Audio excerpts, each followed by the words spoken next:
Hello friends, Sindhu Bhairavi serial இனி வர எபிசோட்ஸ்க்கு நான் ப்ரூவ் தான் இந்த வீடியோவில் பார்க்க போகிறோம். அடுத்தடுத்த சுவாரஸ்யங்களை தெரிஞ்சுக்க அந்த வீடியோவை ஸ்கிப் பண்ணாமல் கடைசி வரைக்கும் பாருங்கள். எங்கள் அன்னபூர்ணி ஒரு வழியாக ஹாஸ்பிட்டலுக்குமே கொண்டு வந்து சேர்த்துடுறாங்க.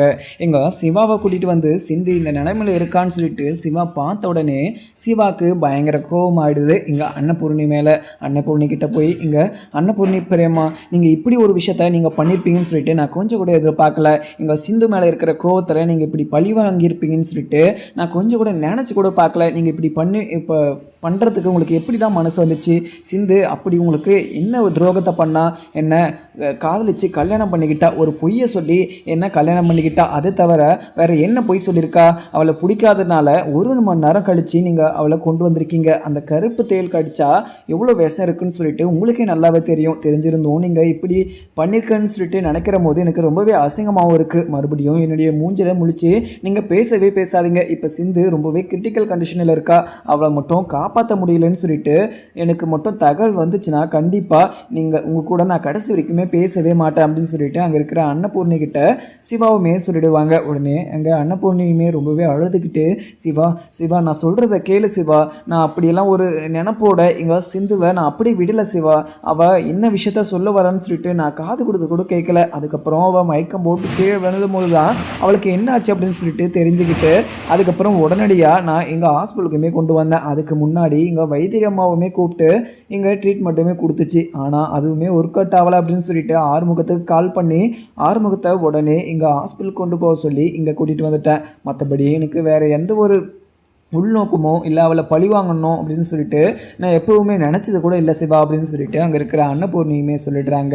சிவா இதெல்லாம் கேட்காம, இல்லை பிரியம்மா நீங்கள் சொல்கிறத நான் எதுவுமே கேட்க மாட்டேன். கண்டிப்பாக எங்கள் சிந்துக்கு நீங்கள் இங்கே இப்படி பண்ணதுக்கு கண்டிப்பாக ஒரு பதில் சொல்லியே ஆகணும். சிந்து இந்த நிலைமையில் பார்க்குற போது எனக்கு ரொம்பவே பயமாகவும் இருக்குது. அவளுக்கு என்ன ஆகுமோ ஏதாகுமோ அப்படின்னு சொல்லிட்டு இப்போ கூட எனக்கு பதட்டமாக இருக்குது. நீங்கள் இப்படி எதுக்காக நீங்கள் பண்ணீங்க அப்படின்னு சொல்லிட்டு அங்கே இருக்கிற அன்னபூர்ணி கிட்ட மறுபடியுமே சிவா கேட்கவும் உடனே அங்கே இருக்கிற அன்னபூர்ணியுமே இது இல்லை சிவா சிவா நான் கண்டிப்பாக எங்கள் சிந்துவை இப்படி சாகிற நிலைமையில் நான் விட்டு இருக்கிறோம்னா கண்டிப்பாக அப்படி நான் விட மாட்டேன் சிவா. வீட்டில் எல்லாருமே பார்த்தேன், பைரவியை பார்த்தேன், ஆறுமுகத்தை பார்த்தேன், யாருமே வீட்டில் இல்லை. அதுக்கப்புறம் ரொம்பவே பயந்துட்டு எங்கள் ஆறுமுகத்துக்கு கால் பண்ணி உடனடியாக எங்கள் ஹாஸ்பிட்டலுக்குமே கொண்டு வந்துட்டேன். அவள் மயக்கம் போட்டு கீழே விழுந்தது எனக்கு எப்போன்னு சொல்லிட்டு தெரியாது சிவா. நான் வீட்லேயே இல்லை, வீட்டுக்கு வெளியே நான் ஒரு ஃபோனுமே பேசிக்கிட்டு இருந்தேன். ஃபோனுக்கு கால் பேசி முடிச்சுட்டு உடனே உள்ளே போகும்போது தான் எங்கள் சிந்து மயக்கம் போட்டு கீழே வந்ததே எனக்கு தெரிய வரும் அப்படின்னு சொல்லிட்டு அங்கே இருக்கிற அன்னபூர்ணி மறுபடியும் சொல்லிடுவோம். உடனே இங்கே இருக்கிற சிவாவுமே, இல்லை பிரியம்மா நீங்கள் எதுவுமே சொல்லாதீங்க, கண்டிப்பாக நீங்கள் சிந்துவை மனசில் வச்சுக்கிட்டு தான் இப்படி ஒரு பழியை வாங்கிக்கிறீங்க. அதுவும் இல்லாமல் சிந்து உயிருக்கு துடிச்சிட்டு இருந்திருக்கா. இப்போ பல்ஸ் அவளுக்கு ரொம்பவே லோவாக இருக்குது. அவளை நான் எப்படி காப்பாற்ற போகிறேன்னு சொல்லிட்டு தெரியாமல் நான் முழிச்சுக்கிட்டு இருக்கேன். இந்த மாதிரி ஒரு சமயத்தில் நீங்கள் ரீசன் வேறு சொல்லிட்டு இருக்கீங்க. உடனே அங்கே இருக்க ஒரு அது ஆட்டோவோ இல்லை ஆம்புலன்ஸுக்கோ கால் பண்ணி நீங்கள் உடனே இங்கே கூட்டிகிட்டு வந்திருக்கலாம். அப்படி பண்ணாமல் நீங்கள் சிந்துவை பழி வாங்கணும் அப்படின்னு சொல்லிட்டு நீங்கள் இப்படி பண்ணது கொஞ்சம் கூட கரெக்டே கிடையாது. நீங்கள் பண்ணுறது தான் எல்லாமே கரெக்டுன்னு சொல்லிட்டு நீங்கள்லாம் பண்ணிக்கிட்டு இருக்காதீங்க. அதுவும் இல்லாமல் என்னுடைய மனசில் இருக்கிறத எதுவுமே கேட்காம நீங்களே ஒரு முடிவை எடுத்துக்கிறீங்க. எங்கள் சிந்து ஒரு பொய் தான் சொல்லிட்டு என்னை கல்யாணம் பண்ணிக்கிட்டா. ஆனால் நீங்கள் என்ன வாழ்க்கை முழுக்க நீங்கள் கஷ்டப்படுற மாதிரி என்னுடைய பர்சனலில் நீங்கள் இன்வால்வ் ஆகி எனக்கு பதிலாக நீங்கள் முடிவெடுத்து அதுக்கு நீங்கள் சம்மதிக்க வச்சுட்டு இருந்தீங்க. நான் என்ன இருந்தாலையும் எனக்கு நீங்கள் எவ்வளவோ பண்ணியிருக்கீங்க அப்படின்னு சொல்லிட்டு நான் எதுவுமே பண்ணாமல் எதுவுமே கேள்வி கேட்காம நான் அது எல்லா விஷயத்துக்குமே சம்மதிச்சுட்டு இருந்தேன். ஆனால் நீங்கள் அதெல்லாம் ஒரு விஷயமா எடுத்துக்காம நீங்கள் எந்த அளவுக்கு கொண்டு வந்து விட்டுருக்கீங்கன்னா கண்டிப்பாக உங்களுக்கும் எனக்கும் இதுக்கு மேலே சம்மதமே கிடையாது. அதுவும் இல்லாமல் இப்போ கூட ரீசெண்டாக எங்கள் சுவாதிக்கும் எனக்கும் நிச்சயதார்த்தம் பண்ணி வச்சுங்க. இங்கே சிந்து அந்த ஒரு விஷயத்தை நினச்சி எவ்வளவோ வருத்தப்பட்டுக்கிட்டு என்கிட்ட அழுதுகிட்டுமே இருந்தா. நீங்கள் சிந்துவை நினச்சிருந்தீங்கன்னா சிந்து நல்லா இருக்கணும் அப்படின்னு சொல்லிட்டு மனசில் தோணு இருந்துச்சுன்னா நீங்கள் கண்டிப்பாக எங்கள் சுவாதிக்கும் எனக்கும் இப்படி ஒரு நிச்சயதார்த்தம் பண்ணியிருக்க மாட்டீங்க. அதில் கூட இதில் என்னுடைய விருப்பத்தை, என்னுடைய பர்சனல் விருப்பத்தை நீங்கள் கேட்காமலே உங்களுடைய முடிவாக நீங்கள் எடுத்துக்கிட்டு இதில் நீங்கள் சுவாதியை நீ கல்யாணம் பண்ணிக்கணும், இது என்னுடைய முடிவு, அப்படி நீ சுவாதியை கல்யாணம் பண்ணிக்கிறேன்னா நான் என்ன முடிவெடுப்பேன்னு சொல்லிட்டு எனக்கே தெரியாதுன்ற மாதிரி என்கிட்ட பிளாக்மெயில் வேறு பண்ணீங்க. இப்படி இருக்கிறப்போ உங்களை நான் சந்தேகப்படாமல் வேறு என்ன பண்ணுறது பெரியம்மா அப்படின்னு சொல்லிட்டு அங்கே இருக்கிற சிவாவுமே சொல்லிட்டுறாங்க. உடனே அங்கே இருக்கிற அன்னபூர்ணியுமே தலையில் கையை வச்சுக்கிட்டு பயங்கரமாக அழுதுகிட்டுமே இருக்காங்க ஒரு சைடு. அங்கே இருக்கிற ஆறுமுகமும், சிவா என்ன சிவா எங்கள் அம்மாவை போய் இப்படி சந்தேகப்பட்டுட்டே சிவா, கண்டிப்பாக எங்கள் சிந்துக்கு எதுவுமே ஆகக்கூடாதுன்னு சொல்லிட்டு வரவழி ஃபுல்லாக அம்மா ரொம்பவே வருத்தப்பட்டு அழுதுகிட்டு தான் வந்தாங்க. சிவா, அம்மாவை நீ தப்பாக பேசாத சிவா அப்படின்னு சொல்லிட்டு அங்கே இருக்கிற சிவா கிட்ட ஆறுமுகமும் சொல்லிடுறாங்க. ஆறுமுகம் சொன்னதை கேட்ட உடனே, இல்லை ஆறுமுகம், இல்லை நீ சொல்கிறதெல்லாம் நான் கண்டிப்பாக நம்ப போகிறதே இல்லை. கண்டிப்பாக அன்னபூர்ணி பெரியம்மா எங்கள் சிந்துவை பழிவாங்கும் விதமாக தான் இப்படி விட்டுருக்காங்க. அதுவும் இல்லாமல் வழியில் துடிச்சிக்கிட்டு இருந்த சிந்துவை பார்த்துக்கிட்டு எப்படி மனசாட்சியாக நின்றுட்டு இருந்தாங்கன்னு சொல்லிட்டு எனக்கு ஒன்றுமே புரியல. அப்படி நீங்கள் சிந்துவை கொல்ல பார்த்தீங்கன்னா என்னையும் நீங்கள் விஷம் ஊற்றி கொண்டுருங்க, நானுமே நிம்மதியாக போய் சேர்ந்துட்டுறேன். நானும் சிந்துவும் ஒரே டைமில் நாங்கள் செத்துடுறோம், நீங்கள் சந்தோஷமாக இருங்க, அது போதும் எனக்கு அப்படின்னு சொல்லிட்டு அங்கே இருக்கிற சிவாவுமே சொல்லிடுவாங்க. இதை கேட்ட அன்னபூர்ணியுமே, சிவா என்ன சிவா பேசிக்கிட்டு இருக்க, நான் உன்னை கொலை பண்ணணும்னு சொல்லிட்டு என்றைக்குமே நினச்சதே கிடையாது, நீ சந்தோஷமாக இருக்கணும் அப்படின்னு சொல்லிட்டு தான் நினச்சேன். அந்த நொடியில் அங்கே கல்யாண மண்டபத்தில் இப்படி ஒரு பொய்யை சொல்லி உன்னை கல்யாணம் பண்ணதும் இல்லாமல் உன்னை கஷ்டப்படுத்திட்டா. அதனால தான் இங்கே சிந்து வந்து இந்த வீட்டுக்குள்ளே இருக்கக்கூடாது, டிவோர்ஸ் பண்ணிவிட்டு அவளை வீட்டை விட்டு துரத்தி உனக்கு சுவாத்தியை நான் கல்யாணம் பண்ணி வைக்கணும்னு சொல்லிட்டு நினச்சேன். ஆனால் மற்றபடி அவளை நான் கொலை பண்ணணும், அவளை இந்த வழியில் துடிச்சிக்கிட்டு இருக்கும்போது இப்படியே சாகட்டும்னு சொல்லிட்டு நான் எப்படி விட்டுருப்பேன், கண்டிப்பாக நான் அப்படி விடக்கூடிய ஆளே கிடையாது அப்படின்னு சொல்லிட்டு அங்கே இருக்கிற அன்னபூர்ணியுமே சொல்லிடுவோம். உடனே அங்கே இருக்கிற பைரவியுமே, அத்தை நீங்கள் எதுக்காக பேசிக்கிட்டு இருக்கீங்க, சிவா தான் சிந்து இப்படி இருக்காங்கன்னு சொல்லிட்டு அந்த ஒரு கோவத்தில் சிவா வந்து பேசிக்கிட்டு இருக்காரு. சிந்துக்கு எதுவுமே ஆகாது, நீங்கள் எதுக்காக இப்போ பேசி சண்டை போட்டுக்கிட்டு இருக்கீங்க, நீங்கள் கொஞ்சம் பேசாமல் இருங்கத்த அப்படின்னு சொல்லிட்டு அங்கே இருக்கிற பைரவியுமே சொல்லிடுவாங்க. பைரவி சொன்னதை கேட்ட அங்கே அன்னபூர்ணியுமே, இல்லை பைரவி, எங்கள் சிவா எப்படி பேசுகிறான் பார்த்தியா, நான் அந்த வீட்டுக்குள்ளே இவன் நல்லா இருக்கட்டும் அப்படின்னு சொல்லிட்டு தான் நான் எவ்வளவோ பண்ணியிருக்கேன். அதுவும் இல்லாமல் எங்கள் சிவாவுடைய அம்மா அந்த மகா அந்த வீட்டுக்கு எவ்வளோ பெரிய கெடுதல் பண்ணியிருக்கான்னு சொல்லிட்டு உனக்கே நல்லாவே தெரியும். அப்போ கூட தப்பு பண்ணவங்களை நான் வீட்டை விட்டு வெளியே தான் நிற்க வச்சுருக்கேன், தவிர அவங்கள நான் மன்னிச்சு விட்டுருக்கேனா, கண்டிப்பாக அதுலேயுமே நான் மன்னிச்சு விட்டது கிடையாது. அதுவும் இல்லாமல் நீயுமே இங்கே ஆறுமுகத்துக்கும் எனக்கும் டிவோர்ஸ் கிடைக்கணும் அப்படின்னு சொல்லிட்டு நீ சொல்லிட்டு இருந்த எங்கிட்ட கூட. அதுவும் இல்லாமல் அது சம்மந்தப்பட்டு நீ ஆறுமுகத்துக்கிட்ட போய் பேச சொல்லி நீ வந்து எங்கிட்ட சொன்ன, அது கூட கேட்டு இங்கே ஆறுமுகம் என்ன இருந்தாலும் மிகப்பெரிய ஒரு தப்பு பண்ணியிருக்கான் அப்படின்னு சொல்லிட்டு உங்கள்கிட்ட ஆறுமுகம் கூட சேர்ந்து வாழுன்னு சொல்லிட்டு நான் என்னைக்காவது சொல்லியிருக்கேனா, அப்படி நான் சொல்லியிருக்கவே மாட்டேன். அதுக்கு தான் இங்கே யார் தப்பு பண்ணாலுமே அவங்கள கூடிய சீக்கிரத்தில் என்னால் மறக்கவும் முடியறதில்ல, அவங்கள மன்னிக்கவும் முடியறதில்ல அப்படின்னு சொல்லிட்டு அங்கே இருக்கிற பைரவி கிட்ட அங்கே இருக்கிற அன்னபூர்ணியுமே சொல்லிடுறாங்க. உடனே இங்கே ஐஷுவாடுக்கு போய் இங்கே சிவாவுமே அங்கே சிந்துக்கிட்ட பேசிக்கிட்டு இருக்காங்க. சிந்துவுமே மயக்க நிலையில் இருக்காங்க. அதுவும் இல்லாமல் அவங்களுக்கு பல்சர் ரொம்பவே குறைஞ்சிட்ருக்கு. அந்த விஷம் உள்ள அந்த கருப்பு நண்டு தேள் வந்து கருப்பு தேள் வந்து கடிச்சதுனால ரொம்ப நேரம் 1 hour ஆனதுனால எங்கள் நல்ல பாம்புடைய விஷம் எப்படி ஏறுதோ அந்தளவுக்கு எங்கள் சிந்துடைய உடம்பில் ஃபுல்லாக பார்த்தீங்கன்னா விஷம் ஏறிட்டுருக்கு. அதனால் பல்ஸ் ரொம்ப கம்மியாக இருக்குதுன்னு சொல்லிட்டு சிவாக்கு ரொம்பவே பதட்டத்தோட இன்ஜெக்ஷன் வந்து நிறையவே போட்டுக்கிட்டே இருக்காங்க. அதுவும் இல்லாமல் அது என்ன தேள் அப்படின்ற வித்தியாசம் வந்து டிஎன்ஏ டெஸ்ட் அப்படின்ற மாதிரிலாம் கொஞ்சம் எடுக்கிறதுக்கு டைம் ஆகும். எடுத்து அதுக்கப்புறம் இங்கே சிந்துக்கு ட்ரீட்மெண்ட் பண்ணோன்னா கண்டிப்பாக அது நடக்காத காரியம். ஏன்னா 1 hourக்கு மேலே இங்கே கண்டிப்பாக இந்த ஒரு விஷம் வந்து உடனடியாக அந்த விஷம் வந்து எல்லா உடம்புலையுமே ஸ்ப்ரெட் ஆகும். அது அப்படி இருக்கிற போது கண்டிப்பாக உடனடியாக எங்கள் சிந்துக்கு ட்ரீட்மெண்ட் கொடுத்தா தான் சிந்துவை காப்பாற்ற முடியும் அப்படின்னு சொல்லிட்டு சிந்து தலையை தூக்கி பிடிச்சி நெஞ்சில் வச்சு ரொம்பவே ஃபீல் பண்ணி அழுதுகிட்டே இருக்காங்க.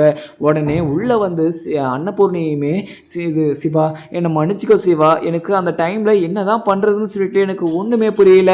அதுக்கப்புறம் இங்கே எனக்கு ஒரு வைத்தியருமே அந்த தலையெல்லாம் போட்டு அடித்து ஒரு 4 சொட்டு விட்டால் எப்படியாப்பட்ட விஷமாக இருந்தாலையும் அவள் உடம்புல இருந்து எல்லா விஷமும் போயிடும் அப்படின்னு சொல்லிட்டு எனக்கு ஒரு வைத்தியர் சொல்லியிருக்காரு.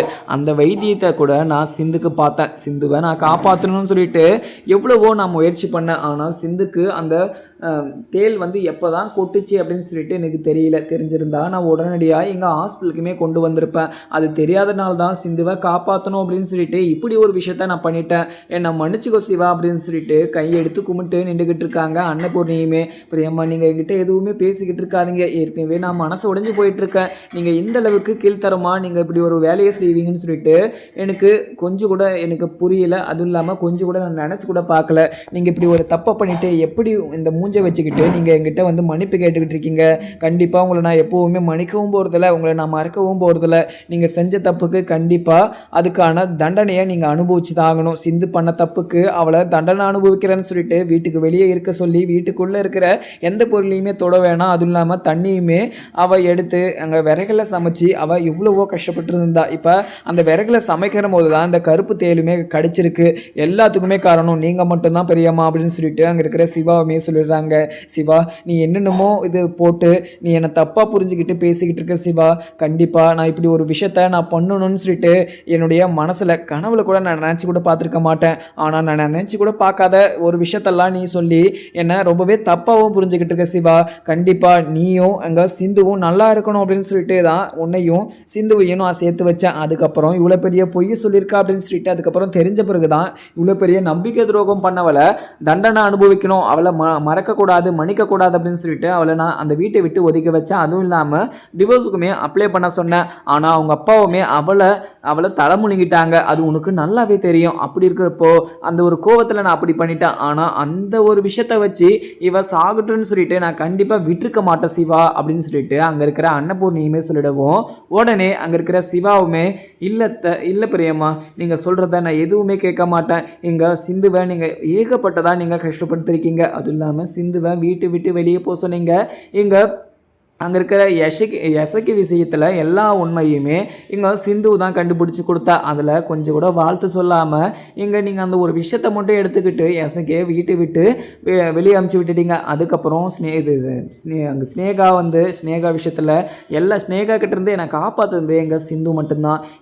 அங்கே இருக்கிற உங்களுடைய அந்த பொண்ணுக்கு அங்கே செலியும் கூட கல்யாணம் பண்ணி வச்சதும் எங்கள் சிந்து தான். சிந்துவை நீங்கள் எந்த ஒரு விதத்துலேயுமே அவளை சந்தோஷமே படுத்தலை. எல்லா விதத்துலேயும் சிந்துவை கஷ்டப்படுத்திக்கிட்டு தான் இருக்கீங்க. எங்கள் செலினையும் அங்கே இருக்கிற உங்களுடைய பொண்ணுடைய வாழ்க்கையுமே அவள் சேவ் பண்ணி கொடுத்துருக்கா. அதுக்காக நீங்கள் நன்றி உணர்ச்சியா நீங்கள் ஒரு விஷயம் கூட பண்ணதில்லை. அதுவும் இல்லாமல் அவள் இப்போ ஒரு பொய்யை சொல்லி என்னை கல்யாணம் கட்டிக்கிட்டா. அவளை கட்டிக்கிட்டு நான் அந்த வீட்டுக்குள்ளே அவள் கூட சேர்ந்து வாழணும்னு சொல்லிட்டு உங்ககிட்ட எவ்வளவோ டைம் சொல்லியிருக்கேன். என்னுடைய ஆசையை நீங்கள் ஏற்றுக்காமல் நீங்கள் உங்களுடைய ஆசையை நிறைவேற்றணும் அப்படின்னு சொல்லிட்டு நீங்கள் சுவாந்திக்குமே நிச்சயதார்த்தம் பண்ணிட்டீங்க. அந்த சுவாந்திக்கு நிச்சயதார்த்தம் பண்ண உடனே நீங்கள் அங்கே சிந்துக்கிட்ட போய் நீ இந்த வீட்டிலேயே இருக்கக்கூடாது, நீ இந்த வீட்டுக்குள்ளே இருந்தனா இங்கே சிவாவுக்கு ரொம்பவே ஆபத்தாக தான் முடியும். அதுவும் இல்லாமல் உன்னை நினச்சி இங்கே சிவாவுமே ரொம்பவே கஷ்டப்பட்டுக்கிட்டு இருக்கான். அதுவும் இல்லாமல் நீ இங்கே இருந்தனா கண்டிப்பாக சிவா உன்னை தான் நினச்சிக்கிட்டு இருப்பான். இந்த வீட்டை விட்டு நீ முதல்ல கிளம்புன்னு சொல்லிட்டு நீங்கள் சொன்ன விஷயங்கள் இருந்து எல்லாமே எனக்கு தெரியும். அப்படியெல்லாம் நீங்கள் சொல்லிவிட்டு நீங்கள் இப்படி எங்கிட்ட நீங்கள் மன்னிப்பு கேட்டுருக்கிறதெல்லாம் இது நியாயமான ஒரு மன்னிப்பே கிடையாது பெரியம்மா அப்படின்னு சொல்லிட்டு அங்கே இருக்கிற அன்னபூர்ணி கிட்ட சிவாவுமே சொல்லிடுறாங்க. ஒரு சைடு அங்கே ஆறுமுகமும் வெளியில் நின்றுக்கிட்டு சிவாக்கு இது சிந்துக்கு என்ன ஆச்சு ஏதாச்சுன்னு சொல்லிட்டு ரொம்பவே பதட்டத்தோட நின்றுக்கிட்டு இருக்காங்க. என்னதான் இருந்தாலையும் இங்கே ஆறுமுகத்துக்கு சிந்துக்கு ஒன்றுனா கண்டிப்பாக அதை தாங்கிக்க முடியாத ஒரு வழியாக இருக்குது. ஏன்னா இங்கே ஆறுமுகத்துக்கு எதனா ஒரு பிரச்சனைனா கண்டிப்பாக அதில் சிந்து ஒரு இன்வால்வ் பண்ணி அவங்களுக்கு ஒரு ஆறுதலாகவும் அவங்களுக்கு எதனா ஒரு சொல்யூஷனாக எதனா பண்ண முடியுமா அப்படின்னு சொல்லிட்டு சிந்து எவ்வளவோ ஹெல்ப் பண்ணியிருக்காங்க. அவங்களுக்கு மட்டுமே இல்லை, அந்த வீட்டுக்குள்ளே இருக்க எல்லாருக்குமே ரொம்பவே நல்லது தான் பண்ணியிருக்காங்க. ஆனால் இதை புரிஞ்சிக்காத அன்னபூர்ணியுமே சிந்துவை அந்த வீட்டுக்குள்ளே இருக்கக்கூடாது, சிந்துவை கண்டிப்பாக சிவா கிட்டேருந்து பிரித்து அவளுக்கு டிவோர்ஸ் கொடுத்து அவளை இந்த வீட்டை விட்டு துரத்தணும் அப்படின்ற ஒரே முடிவாக இருந்தாங்க. அதுவும் இல்லாமல் நான் செத்தாலையுமே இங்கே சிந்துவை நான் மன்னிக்க மாட்டேன் அப்படின்னு சொல்லிட்டு அங்கே அன்னபூர்ணி தான் சொல்லிட்டு இருந்தாங்க. இப்போ சிவா கேட்குற கேள்வி கரெக்டான ஒரு கேள்வி கேட்டாலையும் அந்த ஒரு கேள்விக்கு இங்க அன்னபூர்ணி கிட்ட கண்டிப்பா பதிலே கிடையாது. ஏன்னா இங்க அன்னபூர்ணி அங்க சிவா கேட்கிற கேள்விக்கு பதில் சொல்ல முடியாம திணைச்சு தான் நின்றுகிட்டு இருக்காங்க. ஏன்னா அந்த அளவுக்கு சிந்துவை ரொம்பவே கஷ்டப்படுத்திருக்காங்க, அவங்கள ரொம்பவே துன்புறுத்திருக்காங்க. அதனாலதான் இங்க அன்னபூர்ணியால எந்த ஒரு பதிலுமே சொல்ல முடியல. இப்ப கூட இங்க ஸ்னேகா சிவாவை பத்தி ரொம்பவே தப்பான ஒரு புகாருமே கொடுத்துக்கிட்டு இருந்தாங்க பேட்டியில. அந்த பார்த்த இங்க சிந்துவுமே ரொம்பவே கோவப்பட்டு அங்கே ஸ்னேகாவை போய் அடிக்க போய் ஸ்னேகாவுடைய அப்பா அடியாட்களை வச்சு இங்கே சிந்துவுமே அடித்தாங்க. அதுக்கப்புறம் அன்னபூர்ணி போய் அடித்தாங்க. அதுக்கப்புறம் இன்னொரு ட்விஸ்ட்டுமே வச்சாங்க. உடனே அங்கே ஸ்னேகாவுக்கு சம்மந்தப்பட்ட ஒரு பர்சனை கூட்டிகிட்டு ஸ்னேகாவை பயமுறுத்தி அதுக்கப்புறம் அதே பேட்டியில் சிவாவை பற்றி தப்பாக சொன்ன நான் என்னுடைய விஷயத்தில் நான் இப்படி ஒரு பொய்யை நான் பேட்டியில் சொல்லிட்டேன், அதுக்காக என்னை மன்னிச்சுக்கோங்க. அந்த ஒரு விஷயம் எல்லாமே ஃபேக்காக தான் இருந்துச்சு. அதுவும் இல்லாமல் எங்கள் சிவாவை நான் அடையணும் அப்படின்றதுனால இப்படி ஒரு பொய்யை சொல்லிட்டேன், அது என்ன எல்லாருமே மன்னிச்சுக்கோங்க அப்படின்னு சொல்லிட்டு சொல்ல வச்சது எங்கள் சிந்து மட்டும்தான். அதெல்லாம் எங்க யோசிச்சு பார்க்காம அன்னபூர்ணி வந்து கொஞ்சம் கூட மனசாட்சி இல்லாமல் எங்கள் சுவாதிக்கு வந்து சிவாவை கல்யாணம் பண்ணி வைக்கிறேன்னு சொல்லிட்டு சொல்கிறதெல்லாம் இது எந்த விதத்தில் நியாயமே கிடையாது அப்படின்னு சொல்லிட்டு எங்கள் சிவாவுமே அங்கே அன்னபூர்ணி கிட்ட ஒரு நியாயத்தையுமே கேட்குறாங்க. உடனே அங்கே எவ்வளவோ சொல்லியுமே அன்னபூர்ணி வந்து சிவா கிட்டே நின்றுக்கிட்டு இருக்க. அதுக்கப்புறம் சிவா ஒரு கட்டத்தில் எங்கள் அன்னபூர்ணியை வந்து அந்த ரூமுக்கு வெளியே நிற்க சொல்லிடுறாங்க. இது கேட்ட அன்னபூர்ணி ரொம்பவே ஆச்சரியத்தோட அங்கேருந்து ரூமுக்கு வெளியேவும் போயிடுறாங்க அழுதுகிட்டு. உடனே அழுதுகிட்டே வெளியே போகவும் அங்கே சிந்துவுடைய அப்பாவுமே வெளியே நின்றுக்கிட்டு இருக்காங்க. அன்னபூர்ணி என்ன ஆச்சு, இங்கே என்னுடைய மகளுக்கு என்ன ஆச்சு, அவளுக்கு எதுவும் ஒரு பிரச்சனை இல்லை அப்படின்னு சொல்லிட்டு சிந்துவுடைய அப்பா சொல்லவும் உடனே அன்னபூர்ணியுமே அண்ணன் என்ன இங்கே சிவா ரொம்பவே கஷ்டப்படுத்துகிறேன்னு, சிந்துக்கு ஒரு பிரச்சனைனா அதை நான் பார்த்துக்கிட்டு கண்ணு முன்னாடியே நான் அவள் எதனா ஆகட்டும் அப்படின்னு சொல்லிட்டு விட்டு இருப்பேனா, நான் விட்டுருக்க மாட்டேன், என்ன புரிஞ்சுக்காம எங்கள் சிவா என்னை ரொம்பவே கஷ்டப்படுத்தி பேசிக்கிட்டு இருக்கான்னு அப்படின்ற மாதிரியுமே அன்னபூர்ணி சொல்லவும் உடனே எங்கள் சிந்துவுடைய அப்பாவுமே அன்னபூர்ணி என்ன இருந்தாலையும் எங்கள் சிந்துக்கு இப்படி ஆனதில் எங்கள் சிவாக்கு ரொம்பவே மனசு கஷ்டமாயிடுச்சு. இந்த டைமில் எங்கள் சிவா இப்படி தான் பேசுவார், அதுவும் இல்லாமல் எங்கள் சிந்து சரியாயிட்டானா எங்கள் எந்த ஒரு பிரச்சனையுமே இருக்காது, அதுவும் இல்லாமல் எல்லாமே சரியாயிடும். கண்டிப்பாக அங்கே சிந்துக்கு இப்படி ஆயிடுச்சுன்னு சொல்லிட்டு அந்த ஒரு கோவத்தில் தான் சிவா இப்படி பேசியிருப்பார். எங்கள் சிவாவை நீங்கள் தப்பாக எடுத்துக்காதீங்க, நீங்கள் கொஞ்ச நேரம் நீங்கள் வெயிட் பண்ணுங்கள், கண்டிப்பாக சிவா தம்பி அங்கே சிந்துவை நல்லபடியாக காப்பாற்றுவார், அது எனக்கு நல்லாவே தெரியும். சிந்துவுடைய நல்ல மனசுக்கு கண்டிப்பாக அவளுக்கு எதுவுமே ஆகாது அப்படின்னு சொல்லிட்டு அங்கே இருக்கிற அவங்களுடைய அப்பாவுமே சொல்லிடுறாங்க. உடனே பைரவியுமே அப்பா எங்கள் சிந்துக்கு எதுவுமே ஆகாது இல்லைப்பா, சிந்து எல்லாரும் நல்லா இருக்கணும் அப்படின்னு சொல்லிட்டு எவ்வளவோ நல்லது பண்ணியிருக்கா, ஆனால் இப்போ அவளுக்கு இப்படி ஒரு நிலைமை ஆயிடுச்சு, அந்த ஒரு நிலைமையில் நான் அவளை பார்க்காம விட்டுட்டேனே அப்படின்னு சொல்லிட்டு எனக்கு ரொம்பவே கஷ்டமாக இருக்குப்பா அப்படின்னு மாதிரியுமே அங்கே இருக்கிற பைரவியுமே சொல்லிடுறாங்க. உடனே அவங்க அப்பாவுமே பைரவி நீ எதுக்கு இப்படியெல்லாம் ஃபீல் பண்ணிக்கிட்டு இருக்க, இப்போ பாரு அன்னபூர்ணி இங்கே சிந்துவையும் சிவாவையும் நினச்சி அழுதுகிட்டு இருக்கா, இதுக்கு மேலேயாவது அந்த வீட்டுக்குள்ளே நீ ஆறுமுகத்தை கூட சேர்ந்து வாழ்கிற வழியை பாரு. ஆறுமுகமும் மேலே எவ்வளவோ பாசம் வச்சுக்கிட்டு இருக்காரு, எவ்வளவோ அன்பும் வச்சுக்கிட்டு இருக்காரு, ஆனால் எங்கள் இடையில எங்கள் சஞ்சய் ஏதோ குட்டியை குழப்பி உன்னையும் எங்கள் ஆறுமுகத்தையுமே பிரிக்கணும்னு சொல்லிட்டு பிளான் போட்டுக்கிட்டு இருக்கான். அதனால நீ கொஞ்சம் ஜாக்கிரதையாக இருமா, எங்கள் உடனடியாக நீ ஆறுமுகத்தை புரிஞ்சுக்கிட்டு ஆறுமுகம் கூட சேர்ந்து வாழு அப்படின்னு சொல்லிட்டுலாம் நான் சொல்லலை, நீ ஆறுமுகத்தை கொஞ்சம் கொஞ்சமாக புரிஞ்சுக்கோ. ஆனால் எங்கள் சஞ்சய் உங்ககிட்ட என்ன ஒரு விஷயத்துக்காக இங்கே பழகிறான் அப்படின்ற விஷயத்த நீ நோட் பண்ணிக்கோ. அதுவும் இல்லாமல் சஞ்சய் உங்ககிட்ட என்னென்னலாம் பேசுகிறான் அப்படின்ற விஷயத்தெல்லாம் நோட் பண்ணினாவே நீ சஞ்சய் செய்கிற திருட்டுத்தனத்தையும் அவன் செய்கிற அயோக்கியத்தனத்தையுமே நீ நல்லபடியாக நீ கண்டுபிடிச்சிடலாம். உன்னுடைய ஓன் டிசிஷனாக நீ எடுத்து நீ நல்லபடியாக ஒரு முடிவெடுத்தினா அதில் எனக்கு ரொம்பவே சந்தோஷம். ஆனால் உடனடியாக எங்கள் ஆறுமுகத்துக்கு நீ ஒரு டிவோர்ஸ் கொடுக்கணும் அப்படின்னு சொல்லிட்டு எடுக்கிற முடிவெல்லாம் கண்டிப்பாக அது சரியே கிடையாது. பைரவி நீ கொஞ்சம் யோசிச்சு பார் பைரவி, நீ இங்கே ஆறுமுகத்தை கொஞ்சம் புரிஞ்சுக்க ட்ரை பண்ணிக்கோ. இங்கே ஆறுமுகம் வந்து இந்த ஊருக்கு எவ்வளவோ கெட்டவனாக தெரிஞ்சாலையும் கண்டிப்பாக ஒரு நல்ல விஷயத்துக்காக தான் இங்கே ஆறுமுகம் வந்து ஒரு சண்டைக்கோ இல்லை சண்டை சச்சரவுக்கோ போவார தவிர மற்றபடி இங்கே பர்சனலுக்கோ இல்லை வேறு எதுக்குன்னா இல்லை நான் தான் பெருசு அப்படின்னு சொல்லிட்டு எப்போவுமே இங்கே ஆறுமுகத்தை வந்து பெருமையாக பீத்திக்கிட்டு இப்படி ஒரு பிரச்சனைக்கு போனதே கிடையாது. இங்கே சஞ்சய் தான், நான் கூட ஒரு டைம் இந்த ஒரு விஷயத்த நோட் பண்ணியிருக்கேன், சஞ்சயே இங்கே ஆறுமுகத்துக்கிட்ட வந்து ஒரு பிரச்சனை பண்ணிக்கிட்டு இருந்திருக்கான், அதை நான் எங்கள் 2 கண்ணால் பார்த்தேன். ஆறுமுகமும் அங்கே நின்றுக்கிட்டு இருக்க இங்கே சஞ்சய் வந்து ஆறுமுகத்துக்கிட்ட இங்கே பார்ச ஆறுமுகம் கண்டிப்பாக உன்னை நான் சும்மாவே விட மாட்டேன், அதுவும் இல்லாமல் நீ அந்த வீட்டுக்குள்ளே பைரவி கூட சந்தோஷமாக இருக்கவே கூடாது, அதுக்கான எல்லா வழியுமே நான் பார்ப்பேன் அப்படின்ற மாதிரியுமே என்கிட்ட ஒரு என் கண்ணு முன்னாடியே எங்கள் ஆறுமுகத்தை இப்படி ஒரு வார்த்தையை சொல்லி மிரட்டுன பார்த்ததும் எனக்கு ரொம்பவே பயமாயிடுச்சு. ஆனால் அப்போ வந்து நீ ஆறுமுகத்து கூட சந்தோஷமாக சிரித்து பேசிக்கிட்டு இருந்தேன், ஆனால் அப்போ வந்து நான் இந்த விஷயத்த எப்படி உங்கள்கிட்ட சொல்கிறது அப்படின்னு சொல்லிட்டு யோசிச்சுக்கிட்டு நான் சைலண்ட் ஆகிட்டேன்.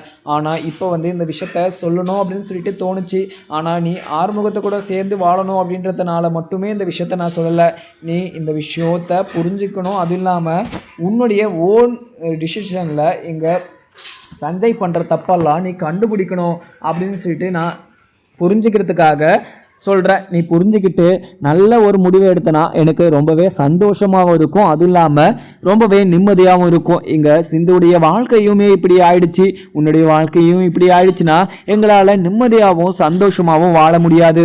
முன்னாடியே இங்கே சிவாவை அடையணும்னு சொல்லிட்டு இங்கே சிந்து வந்து சிவாவை கல்யாணம் பண்ணிக்கணும்னு சொல்லிட்டு அப்படி ஒரு பொய்யை சொல்லிட்டு எனக்கு மிகப்பெரிய ஒரு அவமானத்தை பண்ணிட்டு அவள் அப்படி ஒரு விஷயத்த பண்ணிட்டா. அவனா கூட ஒரு தப்பு தான் பண்ணியிருக்கா, சிவாவை பிடிச்சதுனால இப்படி ஒரு பொய்யை சொல்லி சிவாவை கல்யாணம் பண்ணிக்கிட்டா. ஆனால் அந்த ஒரு விஷயத்தினால எங்கள் அன்னபூர்ணிக்கிட்டையும் சரி, அந்த வீட்டில் இருக்க மகா கிட்ட, அங்கே இருக்கிற எல்லார்கிட்டையுமே இப்போ வரைக்குமே அவமானப்பட்டுக்கிட்டு தான் இருக்கா. இப்போ வரைக்கும் அந்த ஒரு விஷயத்த நினச்சி கஷ்டப்பட்டுக்கிட்டு தான் இருக்கா. இப்போ வரைக்கும் என்னுடைய பொண்ணுடைய வாழ்க்கை இப்படி ஆயிடுச்சுன்னு சொல்லிட்டு எனக்குமே இப்போவே எனக்கு ரொம்பவே கஷ்டமாகவும் இருக்குது, அதுவும் இல்லாமல் ரொம்பவே வேதனையாகவும் இருக்குது. ஆனால் அந்த கஷ்டத்தெல்லாம் வெளியில் காமிச்சிக்காம நான் மனசுக்குள்ளே சிரிச்சுக்கிட்டு இருக்கிற மாதிரி நான் உங்ககிட்ட காமிச்சிக்கிட்டு இருக்கேன். அப்படி இருக்கிறப்போ எங்களுடைய கஷ்டம்லாம் கண்டிப்பாக இப்போ உனக்கு புரியாது பைரவி. இந்த விஷயம் வந்து கண்டிப்பாக நீ போக போக தான் இந்த விஷயத்தை நீ நல்லா புரிஞ்சுப்ப அப்படின்னு சொல்லிட்டு நினைக்கிறேன். புரிஞ்சு இந்த ஒரு விஷயத்தில் நல்ல ஒரு முடிவை எடுத்தனா ரொம்பவே சந்தோஷமாக இருக்கும்னு நினைக்கிறேன். இதுக்கு மேலே நான் உன்னை ஆறுமுகத்தை கூட சேர்ந்து வாழு அப்படின்னு சொல்லிட்டு நான் கட்டாயெல்லாம் படுத்த மாட்டேன். எது உண்மை எது சரின்னு சொல்லிட்டு நீ புரிஞ்சு நடந்துக்கணும் அப்படின்னு சொல்லிட்டு நான் யோசிக்கிறேனே தவிர மற்றபடி எந்த ஒரு விதமான ஒரு விஷயத்த உங்ககிட்ட சொல்லியுமே நான் வந்து உன்னை ஒத்துக்க சொல்லலை அப்படின்னு சொல்லிட்டு அங்கே இருக்கிற பைரவியுடைய அப்பாவுமே சொல்லிடுறாங்க. பைரவி இதை கேட்ட உடனே, அப்பா நீங்கள் ஆறுமுகத்தை மட்டும் நீங்கள் நல்லவன் மட்டும் சொல்லிடாதீங்க, ஆறுமுகம் என்னுடைய நம்பிக்கையை உடைச்சதும் இல்லாமல் என்னை ரொம்பவே கஷ்டப்படுத்திட்டான், அதுவும் இல்லாமல் ஆறுமுகத்தை நம்பணுன்னா கூட எனக்கு ரொம்பவே பயமாக இருக்குப்பா, ஆறுமுகம் கூட இருந்தால் என்னுடைய வாழ்க்கை நாசமாக போயிடுமோ அப்படின்னு சொல்லிட்டு இப்போ கூட எனக்கு பயமாக தான் இருக்குது. என்னதான் நீங்கள் சொன்னாலையும் கண்டிப்பாக அந்த ஒரு விஷயத்த நான் நம்பவும் போகிறதில்ல, அந்த ஒரு விஷயத்த நான் மறக்கவும் போகிறதில்ல. அங்கே ஆறுமுகம் ஒரு விவசாயம் இருந்துக்கிட்டு அந்த நெல் பயிரை அழிச்சதும் இல்லாமல் அந்த ஒரு விஷயத்த நான் தான் பண்ணேன்னு சொல்லிட்டு யாருக்கிட்டையுமே சொல்லாமல் பொய்யா நடிச்சுக்கிட்டு இருந்திருக்கான். அதுவும் இல்லாமல் இங்கே சிந்து ஒரு தப்பு பண்ணதுனால சிந்துவை இன்னைக்கு வரைக்கும் கஷ்டப்படுத்திக்கிட்டு இருக்காங்க அன்னபூரணி.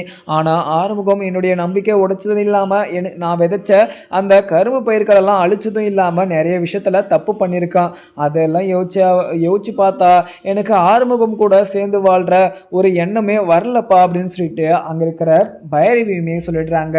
இதை கேட்ட அங்கே பைரவுடைய அப்பாவுமே அங்கே நின்றுக்கிட்டு, பைரவி அப்படி சொல்ல போனால் இங்கே நீ வந்து ஆறுமுகத்துக்கிட்ட ஒரு சவாலுமே விட்டுருக்க, அந்த நெல் பயிரை அங்கே இருக்கிற கரும்பு பயிரை நான் நல்லபடியாக விளைச்சல் பண்ணி காமிச்சிட்டேன்னா நீ எனக்கு டிவோர்ஸ் பேப்பரில் எதுவுமே பேசாமல் எனக்கு சைன் போட்டுட்டு எனக்கு டிவோர்ஸ் கொடுத்துடணும் அப்படின்ற மாதிரியுமே நீ சவால் விட்டியா. அந்த சவாலில் நீ ஜெயிச்சிட்டனா கண்டிப்பாக அந்த வீட்டை விட்டு போயிடுவ, அதுவும் இல்லாமல் அந்த பேப்பரில் டிவோர்ஸ் பேப்பரில் என்ன சைன் போட சொல்லுவ அப்படின்றதுனால தான் அந்த பயிர்களெல்லாம் மாடு விட்டு மேய்ச்சன்னு சொல்லிட்டு இங்கே இருக்கிற ஆறுமுகம் தம்பி எங்கிட்ட வந்து ரொம்பவே அழுதாரு, ரொம்பவே ஃபீல் பண்ணி அழுதாரு. நீ கூட கொஞ்சம் ஃபிசிக்கலாக நீ யோசிச்சுப்பாரு, நீ இப்படி ஒரு விஷயத்தில் நீ உங்ககிட்ட இங்கே ஆறுமுகம் சொல்லிட்டு இருந்தாருன்னா அந்த ஒரு நிமிஷத்தில் உனக்கு என்ன பண்ணணும்னு சொல்லிட்டு தோணிருக்கும். அதே நிலைமையில் நீ இருந்திருந்தாலையும் கண்டிப்பாக நீயுமே இப்படி ஒரு விஷயத்த தான் பண்ணியிருப்ப. அப்படி இருக்கிறப்போ ஆம்பளை எங்கள் ஆறுமுகம் தம்பி இப்படி ஒரு விஷயத்த பண்ண மாட்டாருன்னு சொல்லிட்டு என்ன நிச்சயம், அதுவுமே உன்னை அந்த வீட்டுக்குள்ளே இருக்க வைக்கிறதுக்காக தான் பண்ணியிருக்கிற தவிர உன்னை ஏமாற்றணும், உன் மனசை கஷ்டப்படுத்தணும் அப்படின்னு சொல்லிட்டு எப்போதுமே யோசிச்சு அந்த ஒரு முடிவை அவர் எடுத்திருக்க மாட்டார். நீ ஆறுமுகத்தை தப்பாக நினச்சிக்கிட்டு இப்படியெல்லாம் பண்ணிக்கிட்டு இருக்காத பைரவி. இந்த ஒரு டைம் மட்டும் எங்கள் ஆறுமுகத்துக்கு ஒரு மன்னிப்பை நீ கொடுத்தனா கண்டிப்பாக ஆறுமுகம் தம்பி நீமே இப்படி ஒரு தப்பை பண்ணாமல் உன்னை சந்தோஷமாக வச்சு பார்த்துப்பாரு. அது எனக்கு நல்லாவே நம்பிக்கை இருக்குது. மறுபடியும் இப்படி ஒரு பிரச்சனை வந்தால் நான் உங்கள்கிட்ட எதுவுமே பேச மாட்டேன், இது வந்து உன்னுடைய முடிவு, அதுக்கப்புறம் நீ என்ன முடிவெடுக்கிறியோ அந்த முடிவை எடுத்துக்கிட்டு நீ இங்கேருந்து கிளம்பிடா. அதுவும் இல்லாமல் டிவோர்ஸ் நோட்டீஸில் எங்கள் ஆறுமுகமே அந்த மனப்பூர்வமாக சம்மந்தம் போடுவார், உன்னுடைய வாழ்க்கையை எதுவுமே அவருக்கு எடுக்க மாட்டார். இதுக்கு மேலே நீ இங்கே ஆறுமுகத்தை புரிஞ்சு வாழ்கிற வழியை பாரு பைரவி அப்படின்னு சொல்லிட்டு அங்கே இருக்கிற பைரவி கிட்ட அவங்களுடைய அப்பாவுமே சொல்லிடுறாங்க. உடனே அன்னபூர்ணியுமே அந்த ஹாஸ்பிட்டலில் ரூம்பு வெளியில் அந்த கேட்டு வெளியில் நின்றுக்கிட்டு பயங்கரமாக வாய் மேலே கை வச்சுக்கிட்டு அழுதுகிட்டு இருக்காங்க. அதுவும் இல்லாமல் சாமி இங்கே சிந்துக்கு எதுவுமே ஆகக்கூடாது, எதுவுமே ஆகாமல் நீங்கள் தான் பார்த்துக்கணும் அப்படின்னு சொல்லிட்டு அங்கே இருக்கிற சிந்துவுமே அங்கே இருக்கிற அன்னபூர்ணியுமே மனசுக்குள்ளேயே சாமிக்கிட்ட வேண்டிக்கிட்டு இருக்காங்க. இங்கே ஒரு வழியாக அப்போ தான் பல்ஸுமே கொஞ்சம் இன்க்ரீஸ் ஆகுது அப்படின்ற விஷயம் வந்து அங்கே இருக்கிற சிவாக்கு தெரிய வருது. சிவா ரொம்பவே மனசுக்குள்ள எப்பாடி இங்கே சாமி கண்டிப்பாக எங்கள் சிந்துவை காப்பாற்றிருச்சு, இதுக்கு மேலே சிந்துக்கு எந்த ஒரு பிரச்சனையுமே இல்லாமல் நான் பார்த்துப்பேன். இப்போ நாடி துடுப்பு அதிகமாகிடுச்சு, அதுவும் இல்லாமல் இதுக்கு மேலே அவளை கண்டிப்பாக நான் இப்படி ஆக விட மாட்டேன். இதுக்கு மேலே அவள் வீட்டுக்கு வெளியே இருக்கக்கூடாது, வீட்டுக்குள்ளே தான் இருக்கணும் அப்படின்னு சொல்லிட்டு அங்கே இருக்கிற சிவாவுமே மனசுக்குள்ளே நினச்சிக்கிறாங்க. அதுக்கப்புறம் என்ன, அங்கே இருக்கிற வெளியே வந்து சிவாவுமே வராங்க. வெளியே வந்த உடனே அங்கே இருக்கிற அன்னபூர்ணியுமே சிவா எங்கள் சிந்துக்கு என்னாச்சு, சிந்துக்கு சரியாயிடுச்சு இல்லை, சிந்துக்கு விஷம் இல்லை விஷயம் இல்லைல்ல, சிந்து ஓகே ஆகிட்டல அப்படின்னு சொல்லிட்டு பதட்டத்தோட என்னதான் கேட்குறதுன்னு சொல்லிட்டு அங்கே சிந்து நல்லா இருக்காங்களா, அப்படி இருக்காங்களா, இப்படி இருக்காங்களான்னு சொல்லிட்டு கேட்டுக்கிட்டே இருக்காங்க.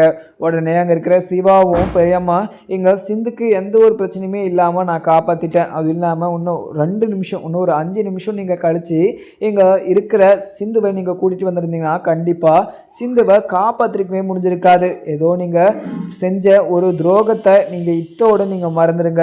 அந்த வீட்டுக்குள்ளே உங்களுக்கு என்ன பாவம் பண்ணணும் அப்படின்னு சொல்லிட்டு நினச்சா அவள் நீங்கள் நல்லா இருக்கணும், எல்லாரும் நல்லா இருக்கணும் அப்படின்னு சொல்லிட்டு தானே நினச்சா, உங்கள் கூட பிரச்சனை பண்ணணும், அது பண்ணணும்னு சொல்லிட்டு என்றைக்குமே அவள் யோசிச்சதும் கிடையாது. உங்கள் மேலே இருந்த மரியாதையையும் உங்கள் மேலே இருந்த கௌரவத்தையுமே என்றைக்குமே மறந்ததும் கிடையாது அப்படின்னு சொல்லிட்டு என்றைக்குமே சொன்னதே கிடையாது. ஆனால் இப்போ வரைக்கும் உங்களை தலைக்கு மேலே நினச்சிக்கிட்டு உங்கள் மேலே ரொம்பவே மரியாதையோடைய வச்சுக்கிட்டு இருக்காங்க மனசுக்குள்ளே சிந்து. ஆனால் அப்படியேப்பட்ட சிந்துவை நீங்கள் இப்போ வரைக்குமே அவளை மறக்காமல் நீங்கள் அவன் மேலே ரொம்பவே கோபமாக இருக்கீங்க.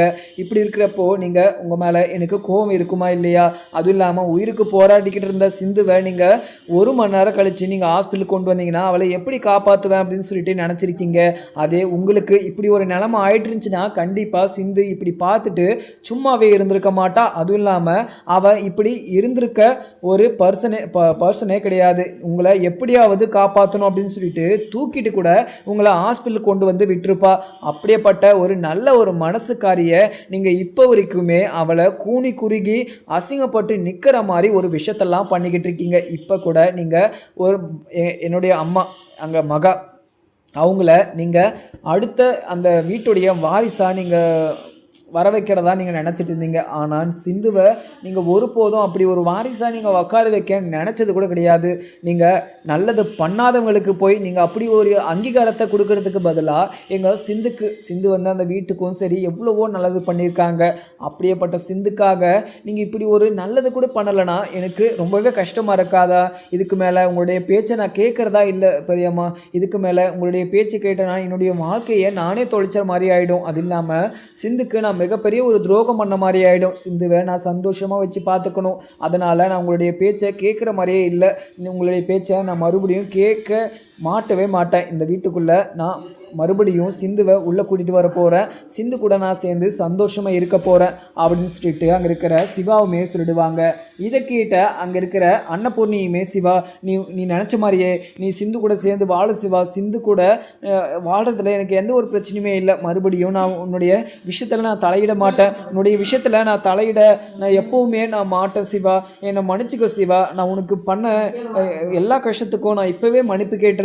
சிந்துக்கு நான் இவ்வளோ பெரிய கஷ்டத்தை கொடுத்துருக்க கூடாது, இவ்வளோ பெரிய கஷ்டத்தை கொடுத்ததுக்கு உங்ககிட்டையும் எங்கள் சிந்துக்கிட்டையுமே நான் மன்னிப்பு கேட்டுக்கிறேன் அப்படின்னு சொல்லிட்டு அங்கே இருக்கிற அன்னபூர்ணியுமே மன்னிப்பு கேட்டுக்கிறாங்க. உடனே அங்கே இருக்கிற சிவாவுமே அன்னபூர்ணியை பார்த்து பெரியம்மா நீங்கள் என்ன சொன்னாலையும் தப்பு பண்ணாததுக்கு முன்னே இந்த ஒரு மன்னிப்பை நீங்கள் கேட்டிருந்தீங்கன்னா நான் மனசார இந்த ஒரு மன்னிப்பை ஏற்றுட்டு இருந்திருப்பேன். ஆனால் இங்கே சிந்துவை வந்து உயிருக்கு போராடுற நிலைமையில் நீங்கள் விட்டுட்டு அதுக்கப்புறம் இப்படி ஒரு மன்னிப்பை நீங்கள் கேட்டிங்கன்னா அதை நான் என்றைக்கும் மறக்கவும் மாட்டேன், என்றைக்கும் அந்த ஒரு விஷயத்தை நான் மன்னிக்கவும் மாட்டேன். இங்கே பாருங்கள், இங்கே பைரவி எவ்வளோ தான் இங்கே ஆறுமுகத்தை வெறுத்தாலையும் ஆனால் ஆறுமுகம் வந்து பைரவியை வந்து வெறுக்காமல் பைரவி கூட சேர்ந்துக்கிட்டு வாழணும், பைரவி என் கூடியே இருக்கணும், அது இல்லாமல் அந்த வீட்டுக்குள்ளே இருக்கணும் அப்படின்னு சொல்லிட்டு இப்போ வரைக்கும் மனசுக்குள்ளே நினச்சிக்கிட்டு இருக்காங்க. அன்னைக்கு பைரவி என் கூட இருக்கணும்னு சொல்லிட்டு தான் அந்த கரும்பு காட்டை கூட நான் எரிச்சேன் அப்படின்னு சொல்லிட்டு என்கிட்ட சொல்லி ரொம்பவே ஃபீல் பண்ணி அழுதுகிட்டு தான் எங்கள் ஆறுமுகம். அப்படியேப்பட்ட அந்த ஆறுமுகம் மனசுலே இப்படி ஒரு எண்ணங்கள் தோன்றும் போது உங்கள் மனசில் கொஞ்சம் கூட தோண மாட்டுது. எங்கள் பைரவி எவ்வளோதான் எங்கள் ஆறுமுகத்தை வெறுத்து ஒதுக்குனாலையுமே அப்போ கூட எங்கள் ஆறுமுகம் வந்து பைரவியை வெறுத்து ஒதுக்காமல் பைரவி இந்த வீட்டுக்குள்ளே இருக்கணும், பைரவி என்னை திருத்த வந்த ஒரு தேவதைன்னு சொல்லிட்டு இப்போ வரைக்குமே நினச்சிக்கிட்டு இருக்காரு. இந்த ஆறுமுகத்தை பார்த்து அவது நீங்கள் கொஞ்சம் திருந்துவீங்க அப்படின்னு சொல்லிட்டு பார்த்தா நீங்கள் அப்போ கூட திருந்தலை. அதுக்கப்புறம் நீங்கள் சுவாதிக்கு எனக்கு தான் கல்யாணம் ஆகும், நீ சுவாதி கிட்ட ஒரு வருஷம் நீ சேர்ந்து பழகு, சுவாதியை பிடிச்சிருந்தா மட்டும் நீ கல்யாணம் பண்ணு, உனக்கு ஏற்ற ஜோடியாக இருப்பா எங்கள் சுவாதி நல்லா படிச்சிருக்கா, அதுவும் இல்லாமல் உன் கூட சேர்ந்து வேலை செய்வா அப்படின்னு சொல்லிட்டு எனக்கு நல்லாவே தெரியும், உனக்கு கொஞ்சம் ஹெல்ப் இல்லாமல் இருப்பா அப்படின்னு சொல்லிட்டு தான் எங்கள் சுவாதியை வந்து நான் உனக்கு கல்யாணம் பண்ணி வைக்க ஒரு முடிவுமே பண்ணேன். அப்படி இருக்கிறப்போ இங்கே நான் சிந்துவை வந்து கஷ்டப்படுத்தணும், இல்லை அவளை அவமானப்படுத்தணும், இல்லை அவளுடைய சிவா, இனிமேல் நான் எந்த ஒரு தப்பும் பண்ண மாட்டேன், நான் உன் காலில் விழுந்து கெஞ்சிக்கிறேன், இதுக்கு மேலே நீ என்னை ரொம்பவே கஷ்டப்படுத்தாத. சிந்துவை நான் எதுவுமே சொல்ல மாட்டேன், மறுபடியும் என்னுடைய மருமகளாக நான் அந்த வீட்டுக்குள்ளே சிந்துவை நான் கூட்டுக்கிறேன், நீ எதுவுமே என் மேலே கோவப்பட்டு நீ எதுவுமே பேசாத சிவா. நீ பேசுறதெல்லாம் பார்க்குற போது எனக்கு ரொம்பவே பயமாக இருக்குது. உன்னுடைய முடிவு இல்லாமல் நான் எந்த ஒரு விஷயத்துலையுமே உனக்காக நான் எந்த ஒரு முடிவும் எடுக்க மாட்டேன் சிவா. இதுக்கு மேலே உனக்காக என்னுடைய மனசில் இருக்கிற எல்லா விஷயத்தையுமே நான் மாற்றிக்கிறேன். சுவாதிக்கும் உனக்கும் நான் கல்யாணத்தை பண்ணி வைக்க மாட்டேன், எனக்கு உன்னுடைய ஆசை தான் முக்கியம். இங்கே சிந்துவை என்னுடைய மருமகளாக நான் ஏற்றுக்கிறேன். அதுக்கப்புறம் நான் என்ன நடக்குன்னு பார்க்கலாமாங்க. வீடியோ பிடிச்சினா லைக் பண்ணுங்கள். Thank you friends.